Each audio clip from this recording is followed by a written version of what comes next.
آگے اللہ فرماتے ہیں انسان سے ایک شکایت کرتے ہیں، وَلَئِنْ أَذَقْنَا الْإِنسَانَ مِنَّا رَحْمَةً، اللہ فرماتے ہیں ہم انسان کو خوشیوں میں رکھتے ہیں، نعمتوں میں رکھتے ہیں، بڑے مزے سے زندگی گزارتا ہے، کہتا ہے اللہ کا دیا میرے پاس بہت کچھ ہے، اور اس میں اس کا مقصد شکر کرنا نہیں ہوتا، اترانا ہوتا ہے۔ بعض دفعہ نا لیول بڑا اچھا لگاتے ہیں لوگ، الحمدللہ اللہ تعالیٰ نے مجھے کیسی اچھی گھڑی دی ہے، مقصد ہوتا ہے غریب کو نیچا دکھانا۔ اللہ کا دیا بہت کچھ ہے اپنے پاس، سمجھ رہے؟ آج کل نا یہ اللہ کا شکر ادا کر رہے ہوتے ہیں، لیکن مقصد ہوتا ہے سامنے والے کو اللہ کا شکر ہے میرے پاس مرسیڈیز ہے، بے رکشے والے کو کیوں بتا رہے تو یہ بات شو مارنے کے لیے نا، اللہ کا شکر ہے۔ تو اللہ کہتے ہیں یہ جو ناشکرے لوگ ہیں نا یہ اصل میں ناشکرے ہیں، تو یہ کیا ہوتے ہیں؟ وَلَئِنْ أَذَقْنَا الْإِنسَانَ مِنَّا رَحْمَةً، جب انسان کو ہم کوئی رحمت کا مزہ چکھاتے ہیں، اترانے لگتا ہے، ثُمَّ نَزَعْنَاهَا مِنْهُ، جب اس سے وہ رحمت چھین لیتے ہیں، إِنَّهُ لَيَئُوسٌ كَفُورٌ، ناشکری کی اور مایوسی کی باتیں شروع کر دیتا ہے۔ اللہ کو یہ طرز بالکل پسند نہیں ہے، نعمتوں میں اترانا اور غموں میں ناشکری کرنا۔ غموں میں ناشکریاں کیسے ہوتی ہیں؟ ایک صاحب تھے نمازی، ان کے بچے کا انتقال ہو گیا، چھوٹے بچے کا، بڑی اللہ رسول کی باتیں کرتے تھے۔ ایک دن میں ان کے پاس گیا، میں نے کہا آپ کے بچے کا بہت پرانا واقعہ، 25-30 سال، کہتے ہیں یار میرے بچے کا انتقال ہو گیا، اللہ کو پتہ نہیں میں ہی ملا تھا، میرا ہی بچہ مارنا تھا، اس قسم کی باتیں۔ میں نے کہا آپ تو نماز پڑھتے ہو، آپ ایسی ناشکری کی باتیں کیوں کر رہے ہو؟ کہہ رہے نہیں خود سوچو یار، اتنے سال میں نے اس کو پالا اور یہ ہو گیا وہ ہو گیا۔ تو بہر خیر کچھ نہیں کہا، ایسے آدمی کو کیا نصیحت کرے انسان۔ تو آج کل یہ ناشکری کی باتیں زبانوں پہ عام ہیں۔ بھائی نعمت ملی ہے اللہ نے دی ہے، بھائی بھیک میں ملی ہے، ہمارا کمال نہیں ہے، چھن گئی، چھینی کس نے ہے؟ اللہ نے، تو وہ ہمارا دشمن تو ہے نہیں۔ جب دشمن نہیں ہے تو بھائی اسی میں ہماری کیا ہوگی؟ خیر ہوگی، صبر کریں گے۔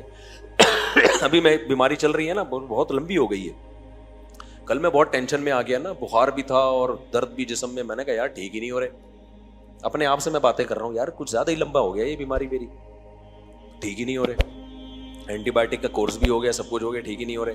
پھر میں نے بیٹھے بیٹھے اپنے آپ کو پتہ کیا تسلی تھی، میں نے کہا زیادہ سے زیادہ کیا ہوگا، مر جائیں گے۔ اپنے آپ کو میں نے سمجھا اس سے زیادہ کچھ نہیں ہوگا، تمیز سے بیٹھے رہو، جب اللہ کو ٹھیک کرنا ہوگا ٹھیک کر دے گا آرام سے۔ تو ایسے ہی چل رہے ہیں، اب کافی ٹھیک ہو گیا، اللہ کا شکر ہے، یہ سوچ کے ٹھیک ہو گیا۔ تو یہی سوچا میں نے کہا کیا ہوگا، آواز بیٹھ جائے گی تو اور بند ہو جائے گا گلا، تو کب تک بند ہوگا، تو پھر بند ہوتے ہوتے یہ ہو جائے گا، پھر وہ ہو جائے گا، پھر وہ ہو جائے گا، بالآخر ہاسپٹل میں ایڈمٹ ہو جائیں گے، نلکیاں لگ جائیں گے، بالآخر انا للہ و انا الیہ راجعون۔ اینڈ تو یہی ہے نا، اللہ نہ کرے ایسا ہو جائے، کوئی فرشتہ آ کے بولے اچھا یار مجھے تو پتہ ہی نہیں تھا یہ آپشن بھی ہے، اللہ صحت دے دے، لیکن زیادہ زیادہ یہی ہوگا نا، تو بھائی چھوڑ دو اللہ پہ۔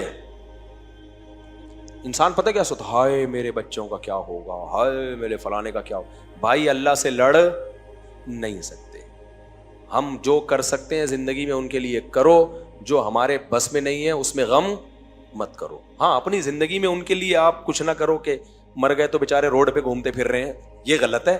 جو آپ سے ہو سکتا ہے آپ کے بس میں ہے وہ کر کے جاؤ، ہر وقت تیار رہو، کسی بھی ٹائم پہ کوئی بھی بندہ۔ اور کراچی میں تو بھائی بغیر بیمار ہوئے مرنے کا ریشو زیادہ ہے، اتنے ڈاکو ابھی دیکھنا عید کی راتوں میں تو یہ دھوم مچی ہوگی، ڈاکو ابھی رائفلیں اپنی صاف کر رہے ہیں۔ رمضان کے آخری عشرے میں عید تو ڈاکوؤں کی ہوتی ہے، جنازے اٹھتے ہیں آخری عشروں میں۔ ابھی ہمارے جامعہ رشید کے ایک استاذ کو ڈاکو نے گولی ماری ہے، جوان ینگ استاذ۔ اور ابھی دیکھنا حکومت 27ویں رات میں نا دعاؤں کے بجائے بد دعائیں زیادہ کرو، جب ختم قرآن کا موقع آئے گا نا، ان حکمرانوں کے خلاف جنہوں نے ہمیں اس عذاب میں ڈالا ہوا ہے، ان بدبختوں کے خلاف، جس کے گھر میں جوان موتیں ہوتی ہیں اس سے پوچھو اس کے بچوں پہ کیا گزرتی ہے، اس کی بیوی پہ کیا گزرتی ہے۔ اتنی موتیں ہوتی ہیں کراچی میں رمضان میں اور رمضان کے آخری عشرے میں، کیونکہ لوگوں کے جیبیں بھری ہوئی ہوتی ہیں، شاپنگیں کر رہے ہوتے ہیں، ڈاکوؤں کا راج ہوتا ہے۔ حکمرانوں کو اس سے کوئی غرض نہیں ہے۔ چند سال پہلے رینجرز کو اختیارات دے دیے گئے تھے ڈاکو کو شوٹ کرنے کی، کراچی میں فوراً کیا ہو گیا تھا؟ امن۔ گورنمنٹ اگر آج بھی رینجرز کو مکمل اختیارات دے دے کہ ڈاکو نظر آئے جان سے مار دو، 3 دنوں میں کراچی میں امن ہو جائے گا، لیکن گورنمنٹ کبھی بھی یہ کام نہیں کرتی۔ کیوں نہیں کرتی؟ شاید ان کے اپنے بندے بھی اس کام میں ملوث ہوں۔ یہی ہوگا. کہتے ہیں ہم کیوں رینجرز کو, میں رینجر جب بھی بات کرتا ہوں کہہ رہے ہیں گورنمنٹ ہمیں اختیارات ہی نہیں دیتی ہے. تو اب خیر یہ کیا قصے ہم تراویح میں لے کے بیٹھ گئے, تو بس جلدی سے بات کو سمیٹ کر ختم کرتا ہوں. اللہ فرماتے ہیں اگر کوئی غم پہنچتا ہے انہ لیئوس کفور, یہ مایوس بھی ہوتا ہے اور ناشکر بھی. سورہ ہود اگر آپ کو قرآن آتا ہو نا عربی میں, خدا کی قسم سننے سے کلیجہ پھٹنے لگتا ہے. اتنی اس کی آیتوں میں ایسا تناسب ہے. کسی اچھے قاری کی آواز میں سورہ ہود ترجمہ سامنے رکھ کے سنا کریں, بہت مزہ آئے گا. بس 2-3 آیتیں میں پڑھ لیتا ہوں. اور اللہ کہتے ہیں وَلَئِنْ أَذَقْنَاهُ نَعْمَاءَ بَعْدَ ضَرَّاءَ, اللہ کہتے ہیں پھر اگر ہم غم اس سے دور کر دیں, پہلے تو بڑا روتا ہے اللہ اس عذاب میں ڈال دیا, مجھے نکال لے مجھے نکال لے. اللہ کہتے ہیں پھر ہم جب دوبارہ اس کو خوشی دے دیتے ہیں, لَيَقُولَنَّ ذَهَبَ السَّيِّئَاتُ عَنِّي إِنَّهُ لَفَرِحٌ فَخُورٌ, پھر شیخیاں بھگارنے لگتا ہے, پھر کیا کرتا ہے اترانے لگتا ہے, اور اپنے رب کو جو غم میں تھوڑا بہت رب یاد بھی آ رہا تھا نا, اس رب کو بھول جاتا ہے. یہ انسان کی کیا ہے حالت ہے. تو اللہ فرماتے ہیں اِلَّا الَّذِينَ صَبَرُوا, ہاں جن کی طبیعت میں صبر ہے, وَعَمِلُوا الصَّالِحَاتِ, جو اچھے اعمال کرتے ہیں, أُولَٰئِكَ لَهُم مَّغْفِرَةٌ وَأَجْرٌ كَبِيرٌ. ان کی یہ کنڈیشن نے, نہ یہ خوشی میں آپے سے باہر ہوتے ہیں اور نہ یہ غموں میں کنٹرول سے باہر ہوتے ہیں. کسی کے گھر میں دینداری کا اندازہ لگانا, ان کے گھر میں میت سے لگا لیا کرو اور شادی سے لگایا کرو. شادی میں خوشی ہوتی ہے اور میت میں کیا ہوتا ہے غم. کسی قوم کو دیکھنا ہو نا یہ کتنا پجامے میں ہیں یا پجامے سے باہر ہیں, تو جو شادیوں میں دنادن اچھل رہے ہیں نا, ٹھیوں ٹھیوں کلابازیاں کھا رہے ہیں, یوں کر رہے ہیں یوں کر رہے ہیں, یہ سوچ کے کیا ہیں, یہ ایسا بتا رہے ہیں جیسے دنیا میں ہمارے یہاں ہی شادی ہوئی ہے, باقی تو پتہ نہیں بلوٹوتھ سے پیدا ہوئے ہیں بچے یا کیا ہوا ہے. میں ایک جگہ گیا کہیں نکاح پڑھانے, میں نے ان کو پہلے کہا غیر شرعی شادی میں نہیں جاؤں گا. میں گیا ہوں تو 1 گھنٹہ لگا بارات کو پہنچنے میں, وہ ٹھیوں ٹھیوں کیا ہو رہا ہے,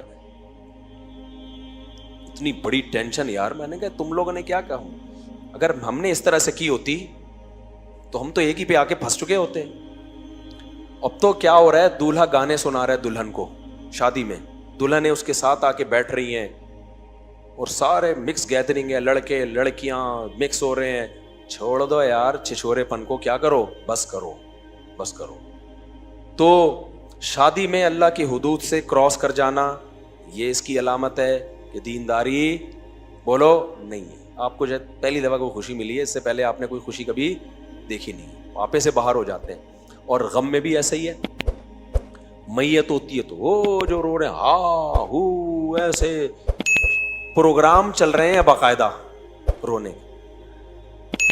کل کسی نے بڑی اچھی ایک ویڈیو بھیجی, نہیں شیئر بتاؤں گا آپ کو, پھر وہ غلط ہو جائے گا. اچھا خیر, وہ لوگ سمجھ جائیں گے کس کی بات ہو رہی ہے. خیر, تو ہم نے علماء کے بزرگوں کی صحبت اٹھائی ہے, ان کی خوشیاں بھی دیکھی ہیں اور ان کے غم بھی دیکھے. خوشیاں بھی چہرے سے خوشی کے آثار جھلک رہے ہوتے ہیں, حدود میں رہتے ہیں اور دل سے خوش ہوتے ہیں. اور جب غم ہوتا ہے, ہمارے نبی کیسے خوش ہوتے تھے, حتیٰ اذا سر استنار وجہہ کأن وجہہ قطعۃ قمر. حضرت کعب بن مالک کی توبہ قبول ہوئی نا, ہمارے نبی کے چہرے پہ خوشی. تو یہ نہیں کہ حضرت کعب بن مالک نے ڈھم ڈماڈم شروع کر دیا اور پورا نائٹ پروگرام ہوگا معاذ اللہ, اور جی میری توبہ قبول. وہ کہتے ہیں کعب بن مالک اسلام لانے کے بعد میری زندگی میں اس سے بڑا خوشی کا دن نہیں آیا. بخاری مسلم کی حدیث ہے. اتنے خوش تھے, اتنے خوش کہ جو خوشخبری لے کر آیا, کہتے ہیں میرے پاس تحفہ دینے کے لیے کچھ بھی نہیں تھا, اوپر چادر پہنی تھی میں نے اور نیچے لنگی, وہ چادر اتار کے میں نے اس کو دے دی. یہ ہے خوشی کا اظہار, سمجھ رہے. اور اتنے خوش تھے, یہ نہیں کہ اب کوئی بھنگڑا ہوگا تو فلانا ہوگا. تو پھر جب نبی کے پاس آئے, کہتے ہیں نبی کا چہرہ 14ویں کے چاند کی طرح خوشی سے چمک رہا تھا.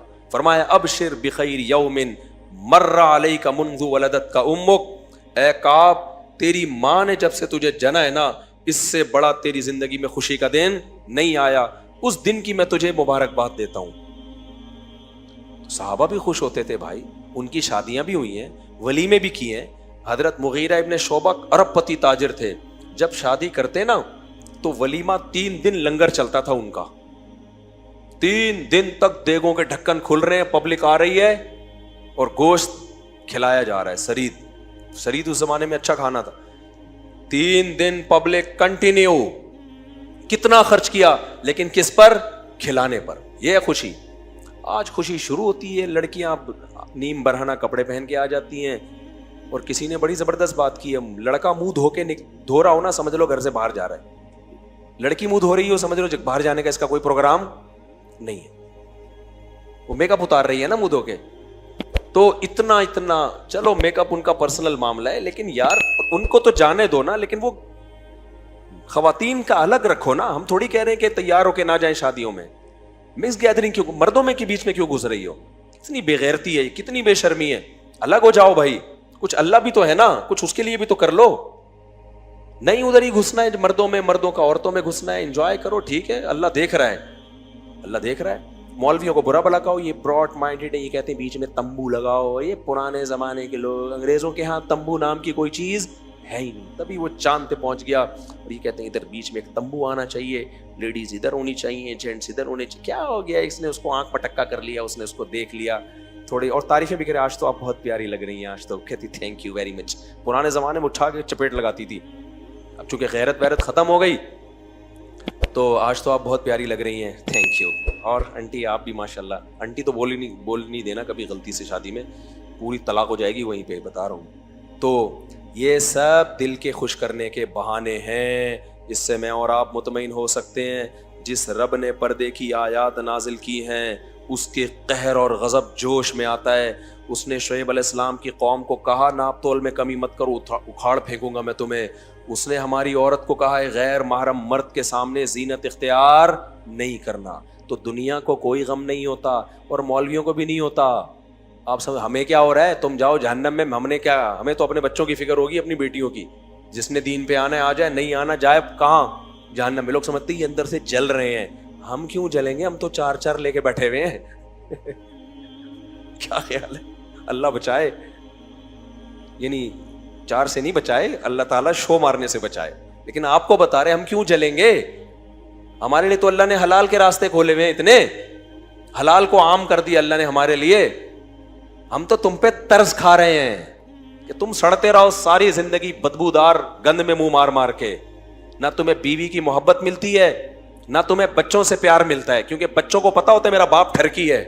ایک دن فلاں آنٹی کو دیکھ رہا تھا, ایک دن فلاں آنٹی. بچوں کے دل سے باپ کی عظمت. میرے باپ کے بارے میں مجھے کوئی شکایت کرتا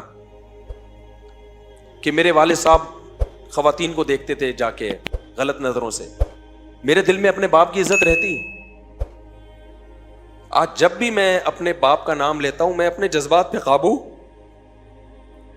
نہیں رکھ پاتا. عقیدت میں, محبت میں نہیں مجھ سے ذکر ہوتا اپنے والد کا. کیوں؟ میرے دل میں ان کی ایک عظمت ہے. شریف آدمی تھے. آج تک میں نے نہیں کبھی سنا ان کے بارے میں, نہ کبھی دیکھا کہ کسی غیر محرم عورت کو غلط نظر سے دیکھ رہے ہو. ہمیشہ میں نے ان کی نظریں کہاں دیکھی, نیچے, ہمیشہ نظریں نیچے دیکھی. تو یہ جو سوسائٹی آپ ہمیں دے رہے ہو نا, مس گیدرنگ والی, یہی ٹھرکی لونڈے لپاڑے کل باپ بھی بنیں گے, اور یہ عادتیں ختم نہیں ہوتی. ان کی عورتیں بھی دیکھیں گی ہمارا میاں ٹھرکی ہے, ان کے بچے بھی دیکھیں گے, تبھی ان کا گھریلو نظام تباہ و برباد. گدے گھوڑوں والی زندگی ہوتی ہے ان سیکولر لبرل لوگوں کی, گدے گھوڑوں والی زندگی. ان کے گھروں میں عزتیں محبتیں نہیں ہیں, وقار ختم ہے, کیونکہ انہوں نے خدا سے بغاوت کی ہے. اللہ سب سے پہلے ان کے گھروں کے سکون کو چھین لیتا ہے. تو بھائی اللہ کو ہم کیا کہہ رہے ہیں شادی مت کرو, ہم تو کہتے ہیں 4 کرو, 4 دفعہ ولیمے کرو. ہم کہہ رہے ہیں دعوت میں عورتوں کو بھی بلاؤ, مردوں کو بھی بلاؤ. ایک بیچ میں پارٹیشن کا کہہ رہے ہیں, یار تو ان کو ادھر کر دو. ہم خواتین کو یہ بھی کہہ رہے ہیں میک اپ کر کے جاؤ, تیار ہو کے جاؤ, آپ کا حق ہے بھائی, زینت عورت کا حق ہے, لیکن وہ زینت غیر محرم مرد کے لیے نہیں ہونی چاہیے. پارٹیشن کر دو. اتنا سا اللہ کا حکم مانتے ہوئے تمہیں اگر تکلیف ہو رہی ہے, پھر اللہ کا حق بنتا ہے کہ تمہیں جہنم کی آگ میں ڈالے, پھر تمہارے زندگی میں بھی سکون چھینے, آخرت میں بھی سکون چھینے تم سے. سمجھ میں آ رہی ہے بات کہ نہیں آ رہی ہے؟ وقت بہت زیادہ ہو گیا. میں کل انشاءاللہ یہ انبیاء کے